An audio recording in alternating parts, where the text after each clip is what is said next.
9,000 सैनिकों वाली एक सेना लाहौर से पेशावर के लिए रवाना हुई। लाहौर आर्मी के असली इरादे का अंदाजा लगते ही पेशावर के सरदारों ने अपने सामान और जरूरी चीजों को समेटना हिम्मत के साथ सिंघों के ऊपर हमला कर दिया और करीब आधा दर्जन के आसपास सिख लड़ाकों को मारने में कामयाब हुआ। तब सरदार नलवा ने मजाक में कहा, ओ नो नो नस गई, मतलब वो यहां से दूर भाग गए। इस तरह सरदार हरि सिंह नलवा जब मूड में होते थे तो खूब मजाक भी किया करते थे। पूरी 9 शताब्दियों से चले आ रहे मुस्लिम शासन का खात्मा हुआ और ये अमीर और महत्वपूर्ण शहर पेशावर अब राजा जयपाल से सुबुक्तगीन ने इसको जीता था और तब से लेकर लगातार ये कभी दिल्ली और कभी काबुल के मुस्लिम शासकों के तहत और उनकी तलवार और रणनीति का उनको पूरा अनुभव था। आलम ये था कि उनकी परछाई से भी वो कांप उठते थे। लेकिन ये अफगानिस्तान की बदकिस्मती थी कि कभी इसको अपने भाइयों का, लेकिन फिर भी उनकी टेरिटरी को आपके जर्नैल ने छीन लिया। ये अच्छी बात नहीं है कि चलो कोई बात नहीं सरकार, मैं और मेरे भाई एक बार शाह यानी कि शाह सूजा से निपट लें और फ्री हो जाएं, फिर हम आपको देखेंगे।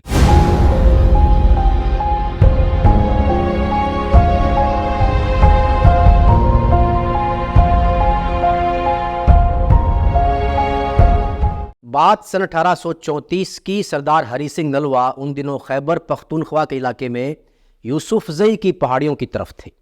पेशावर से उनके पास लगातार संदेश आ रहे थे। शहर के मुख्य हिंदू दीवान उनके संपर्क में थे, जो कि वहाँ के मुस्लिम सरदारों से बेहद परेशान थे। उनके कई गुप्त संदेश सरदार नलवा को मिल चुके थे, जिनमें वो शहर को बरकजई सरदारों से आज़ाद करवाने के लिए प्रार्थना कर रहे थे।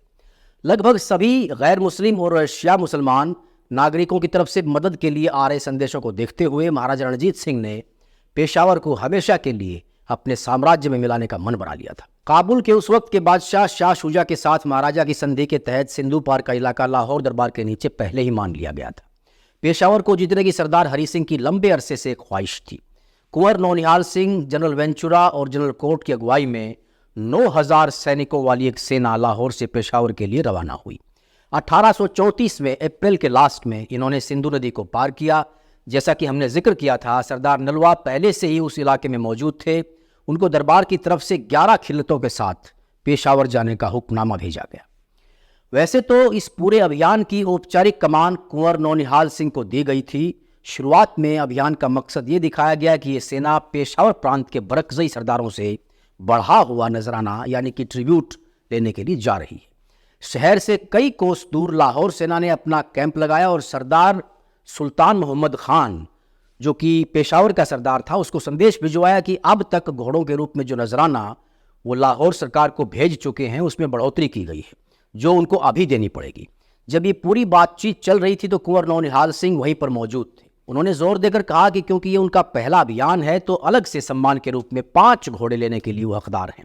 हालांकि ये एक तरह से मौजूदा समझौते के नियम और शर्तों का उल्लंघन था, लेकिन कुछ आपसी बातचीत के बाद मोहम्मद खान और उसके भाई इसके लिए राजी हो गए। लेकिन जैसे ही ये सब शर्तें पूरी हुई तो सिख सरदारों ने अपने वहां जाने के असली मकसद को सामने रख दिया।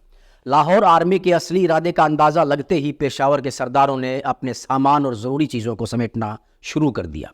वो अपने परिवारों को सेफ जगहों पर भेजने का प्रबंध करने लगे। अब मौके का पूरा फायदा उठाते हुए सरदार नलवा ने सरदार सुल्तान मोहम्मद खान को संदेश भिजवाया कि कुंवर नौनिहाल सिंह पूरे शहर को घूमकर देखना चाहते हैं और अगर आप शहर को खाली कर दें और बेग अली मर्दान खान इलाके में चले जाएं तो बेहतर होगा। अगले दिन लाहौर सेना ने पेशावर की तरफ बढ़ना शुरू कर दिया। सुल्तान मोहम्मद खान के पास एक बड़ी दूरबीन थी जिससे सेना के मूवमेंट को उसने भी देखा और अब वहां एक भय का माहौल बन गया था। घोड़ों की काठियां बांध ली गई और घर को इतनी जल्दी खाली कर दिया गया जैसे जादू हो गया हो।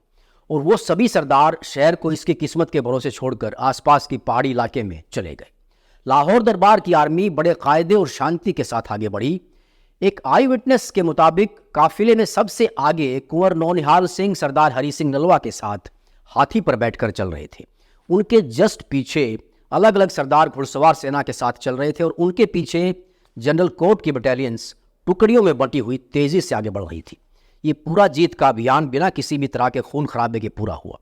हाँ, कुछ उत्साहित और बहादुर पठानों ने काफिले को रोकने की कोशिश जरूर की, जो कि उनकी बहादुरी की पहचान भी है। एक बहादुर पठान ने हिम्मत के साथ सिंघों के ऊपर हमला कर दिया और करीब आधा दर्जन के आसपास सिख लड़ाकों को मारने में कामयाब हुआ। कुछ पठान रास्ते में पेड़ों पर छुपे हुए थे, उनको ढूंढकर साफ कर दिया गया।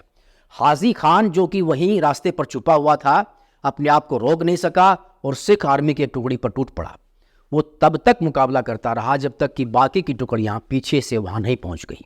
इस हमले में खान मोहम्मद खान बुरी तरह से घायल हो गया और उसने मैदान छोड़ दिया। ये मुख्य सरदार का भाई था। दरबार आर्मी ने कस्बे को घेर लिया और सरदार हरि सिंह नलवा ने 6 मई 1834 को बाला हिसार के किले पर कब्जा कर लिया। सरदार हरि सिंह ने चार्ल्स मैसन के एक साथी को, जो कि वहां पर मौजूद था, उससे पूछा कि पेशावर के सरदार कहाँ भाग गए। तो उसने कहा कि लड़ाई की तैयारी करने के लिए तखाल गए हैं।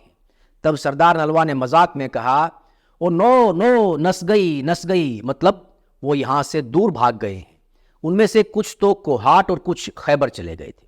इस तरह सरदार हरि सिंह नलवा जब मूड में होते थे तो खूब मजाक भी किया करते थे। अब पेशावर के नागरिक सिंह आर्मी की छत्रछाया में थे। शाम को पूरा शहर रोशनी से नहा गया। इस तरह पूरी 9 शताब्दियों से चले आ रहे मुस्लिम शासन का खात्मा हुआ और यह अमीर और महत्वपूर्ण शहर पेशावर अब सिखों के हाथों में आ चुका था। सन 988 में राजा जयपाल से सुबुक्तगीन ने इसको जीता था और तब से लेकर लगातार ये कभी दिल्ली और कभी काबुल के मुस्लिम शासकों के तहत रहा। ये अफगानों की एक तरह से शर्मनाक हार थी। सरदार नलवा की फौज की तादाद इस वक्त महज 9000 थी और अगर इसका जमकर विरोध किया जाता तो लाहौर आर्मी को शायद कुछ वक्त के लिए रुकना पड़ सकता था। ये वक्त की बात है, वरना जब अजीम खान जिंदा था तब सन 1824 में महाराजा रणजीत सिंह जैसे बहादुर और सक्षम योद्धा भी 25,000 चुने हुए लड़ाकों के बावजूद इस शहर पेशावर पर कब्जा नहीं कर पाए थे। इन मौजूदा सरदारों ने अपनी जान को तवज्जो दी, वरना नवाब मुजफ्फर जंग, नवाब जब्बार खान, गाजी सैयद अहमद और दूसरे कई सरदार मर्दानगी से लड़ते हुए पहले की लड़ाइयों में शहीद हुए थे। हम यहाँ सिर्फ ये नहीं कह सकते कि ये सिर्फ बरकज़ई सरदारों की कायरता और कमज़ोरी थी जो वो भाग गए, बल्कि जो इसमें सबसे बड़ा फैक्टर था वो ये था कि सरदार हरि सिंह नलवा के नाम का खौफ जिसने उनको परेशान करके रख दिया था। वो कई दफ़ा सरदार नलवा के हाथों मात खा चुके थे और उनकी तलवार और रणनीति का उनको पूरा अनुभव था। आलम ये था कि उनकी परछाई से भी वो कांप उठते थे। ये महज उनकी तारीफ करने के लिए हम कह रहे हैं, ऐसा नहीं है।